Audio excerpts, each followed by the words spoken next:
A.B. Jones, parlementariër van de NDP. Met hem spraken wij over Sunfin NV investeringsmaatschappij, welke de regering nu hard bezig is op te zetten, maar dat allemaal eerst moet gaan via het parlement. Jones plaatst er heel wat kanttekeningen. U hoort parlementariër A.B. Jones in gesprek met TBN Prime Alert. Als lid van een commissie van rapporteur heb ik mijn bijdrage geleverd, waarbij ik eigenlijk duidelijk heb gezegd dat de regering de verkeerde kant op gaat met het tenminste tot stand brengen van een NV die zou moeten zorgen dragen voor het aantrekken van foreign capital. En dat heb ik kenbaar gemaakt. En er zijn een paar belangrijke aspecten daarbinnen. Eén daarvan is dat we eigenlijk vanuit DNA hadden we hard gesteld dat als we geen beëindigingsakte, nietigheidsakte zouden hebben van nieuw Sunfin, dat we niet verder zouden gaan. We zien dat die regering toch is gekomen met een verklaring van een der oprichters, waarbij die bij de notaris zijn wil heeft geuit en de notaris heeft dat vastgelegd. Maar dat is niet de manier hoe dat wordt gedaan. En ik hoorde tijdens de discussie bijvoorbeeld dat lid Gayadien zegt, ja, maar de NV is ontbonden en op basis daarvan zouden we door kunnen gaan. Maar ik denk dat hij een juridische fout maakt, omdat ontbinden van een NV en nietig zijn van een NV twee verschillende zaken zijn.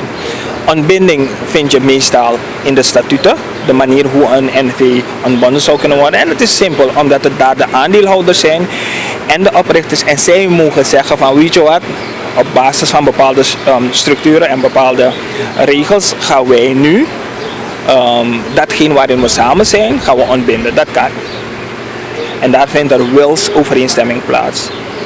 Anders is het bij nietigheidsverklaring van een rechtspersoon dient door de rechter worden vastgesteld. Omdat het simpel zo is, je hebt twee soorten rechtssubjecten. Je hebt de rechtspersoon en de natuurlijke personen. De natuurlijke personen, dat zijn wij, en de rechtspersonen zijn de NV-stichting en dergelijke. Om dat te ontbinden, wanneer een NV, wanneer een natuurlijk persoon, wij, om de dood vast te stellen bij ons, is het de arts komt en stelt het vast, dat is wettelijk zo. Of de rechter komt en zegt, deze persoon bestaat er niet meer. Een rechtelijke uitspraak. Jij kan als persoon niet zeggen op basis van een fout, stel maar dat de ene persoon, ik noem maar gehandicapt is, dat op basis daarvan hij niet meer bestaat. Dat kan gewoon niet.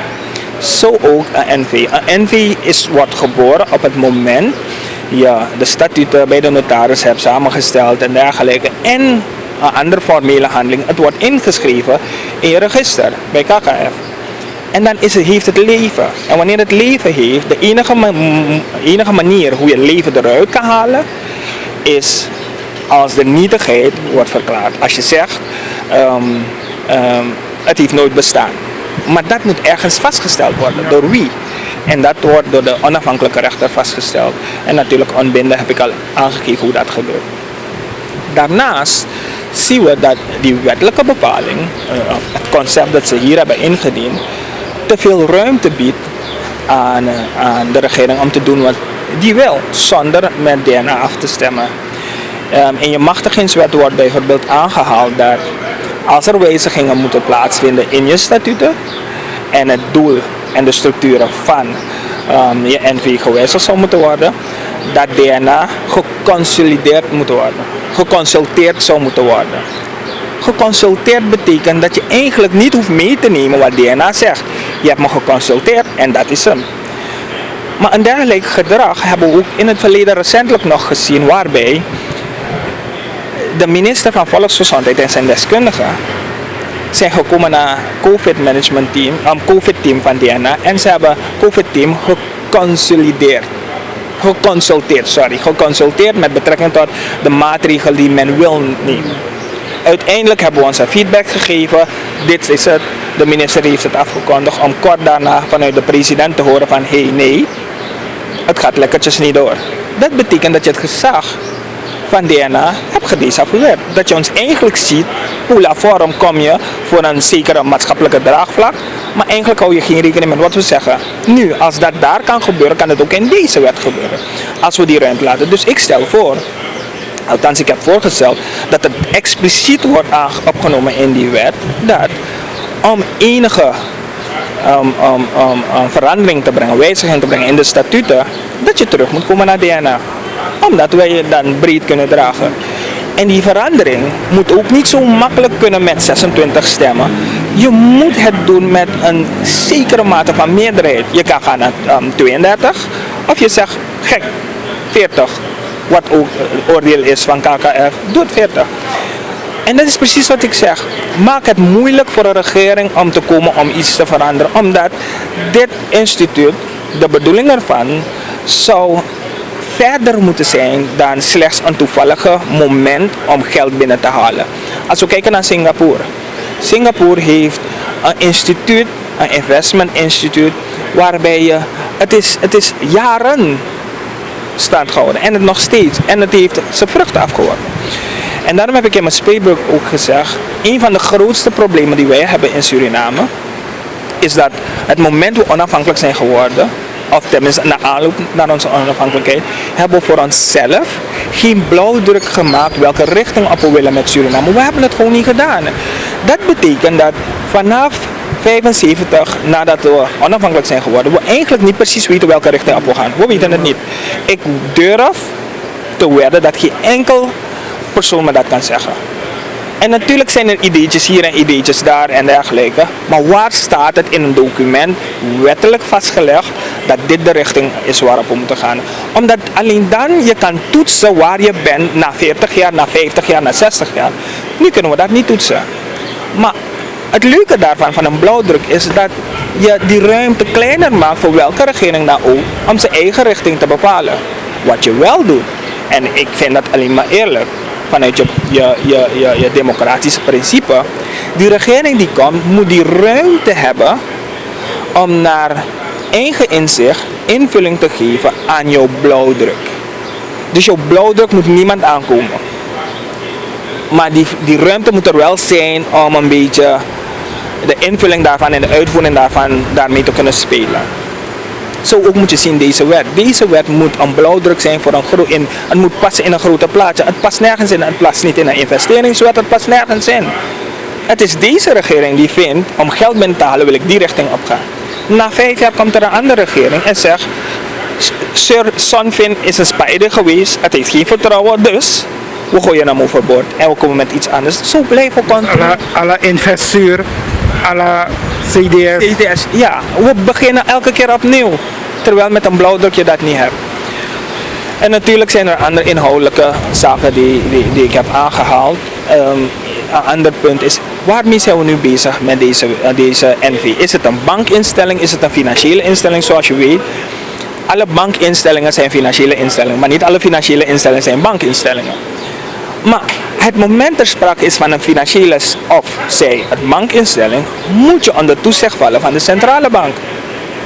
En dat heeft de centrale bank ook kenbaar gemaakt in haar reactie op die wet, in haar feedback.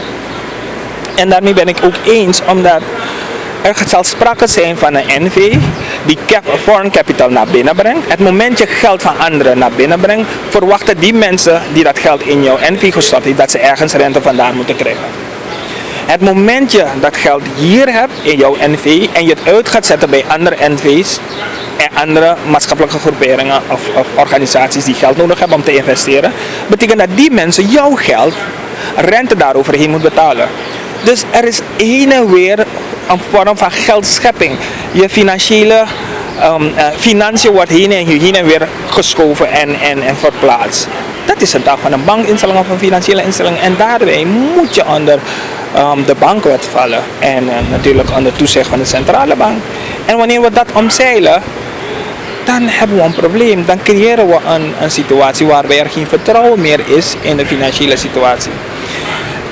Om terug te komen aan het begin zei ik, met betrekking tot de NV ontbinden en nietigheidsverklaring. Die overheid, en dit is gratis consultancy, die overheid kan makkelijk naar de rechter stappen en vragen om de nietigheid uit te spreken hierover. En dat kan de rechter makkelijk doen en het kan heel snel als je de rechter aantoont dat er een spoedeisende karakter is. En er is een spoedeisende karakter omdat het land toch wel financiële middelen binnen moet krijgen. De vraag is, waarom doet de overheid dat niet? Omdat dat niet zo moeilijk is. We hebben een rustperiode van zeker 2-3 weken gehad. Voor die wet nu weer in behandeling wordt genomen. In die tussentijd had de overheid dit kunnen doen. Dus ik snap het echt niet. Natuurlijk, op straat hoor je allerlei zaken over zwart geld van mysterieuze mensen die geld willen storten in je fonds en dergelijke. Daar ga ik geen uitspraak over doen, want ik heb de onderliggende documenten om dat te staven niet. Maar als dat alvast leeft in die samenleving, is er alvast iets verkeerd. Dan moet jij als overheid ervoor zorgen dat je een soort van je dergelijke wantrouwen weghaalt door open en eerlijk te zijn naar die samenleving. En wanneer je dat niet doet, dan heb je een probleem. Een ander ding is dat de 2 ministers die betrokken waren bij surfing waar het verkeerd gegaan is, zijn de mensen die nu weer betrokken zijn. Het is misschien niet verkeerd en misschien kan het allemaal wettelijk, maar psychologisch heeft het een negatief effect op het instituut, op het voortbestaan van het instituut. En ik zit me alleen af te vragen, als het gaat om zo'n belangrijk instituut, waarom laat je de president als staatshoofd niet de persoon zijn die opricht? En natuurlijk, over staat hoor je andere verhalen. Je hoort bijvoorbeeld de president is te slim daarvoor, omdat de president weet, if one go verkeerd, dat kan nou eng. Maar ook daar heb ik geen bewijs over, dus ook dat ga ik niet onderstrepen. En ook dat ga ik niet entertainen. Maar het geeft weer aan dat er een wantrouwen ergens is. Misschien terecht, misschien onterecht. Ik weet het niet, maar zorg ervoor als overheid dat je het weghaalt. Omdat dit instituut toch wel belangrijk zou kunnen zijn voor die verdere ontwikkeling van Suriname. Maar kijken investeerders, heer Jones, straks alleen naar Sunfin NV of ook naar andere zaken van Suriname? Want u weet, investeerders kijken naar een aantal dingen. Of die zaken ook in place zijn. Heeft u dat ook gevraagd aan de regering? En daarom heb ik gezegd, zolang je geen wettelijke basis hebt waarop je nu Surfin of je Sunfin op gestoeld is, kan je nergens. Heeft het geen zin, omdat jouw investeringswet zorgt voor de randvoorwaarden die belangrijk zijn voor investeerders om naar jouw land te komen. Heeft te maken met belasting, heeft te maken met beschikbaarheid van grond, heeft te maken met arbeidskracht. Everything is not just mits. En daar komen we weer op een soort van wantrouwen. Mits het gaat om mensen die eigenlijk, voor hun maakt het niet uit als ze 10 miljoen zetten en ze 5 miljoen kwijtraken. Belangrijk is dat die overige 5 miljoen in de legale economie komt. Dat kan. Nogmaals, ik weet het niet. Ik onderstreep, ik weet het niet. Maar dat is wat leeft. En dat moet je eruit halen.